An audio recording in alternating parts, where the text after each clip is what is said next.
Congresso nazionale del CROI una delle relazioni più seguite è stata quella del professor Buskila, lo specialista israeliano esperto mondiale di fibromialgia. Ne parliamo con lui per fare il punto su questa importante patologia. Professor Buskila, which is the prevalence of fibromyalgia and chronic widespread pain? The prevalence of fibromyalgia in different studies ranges between 2 to 4% of the population, general population. Chronic widespread pain is much higher. It's between 12 to 14% of the population. The two diseases are often confused. Which are the differences and the things in common? In fact, fibromyalgia is just the tip of the iceberg of chronic widespread pain.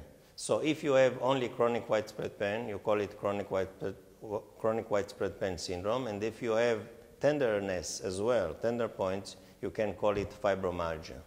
The ACR has just released a new classification for fibromyalgia. What is new in this classification? The big difference between the two sets of classification, the new and the old one from 1990, is that in the new classification they took off the tenderness point examination. So you rely only on the report of the patient about symptoms like fatigue, sleep problems, cognitive problems, and the report of pain in 19 different areas of the body. And it's a good classification, in your opinion, and why? It's a new classification. We are still learning its meaning, but I can tell you that there is a lot of criticism about this classification, and I'm sure that we are going to see in the near future some modification of this classification. Chronic widespread pain, it's a genetic disease?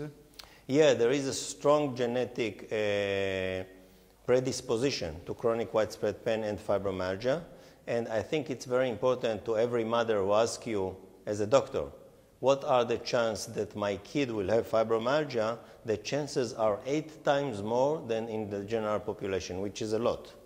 So genes could explain the etiology of the disease, is correct?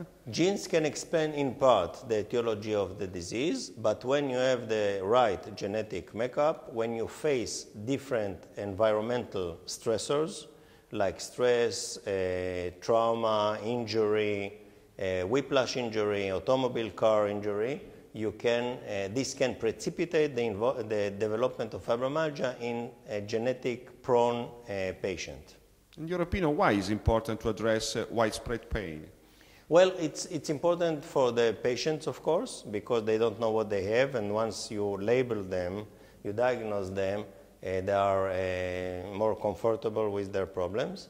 It's important for the physicians, because physicians in different subspecialties face chronic widespread pain, and it's important for the society, because undiagnosing chronic widespread pain and fibromyalgia costs a lot of money to the society, and once you diagnose it, there is a dramatic decrease in healthcare utilization and resources. Could you help, please, clarify this concept? There are studies showing that once you diagnose the patient, first of all, he is more satisfied with his health, but then there is less use of healthcare resources, so there are less visits to GPs, less referrals to specialists, less drug used, etc.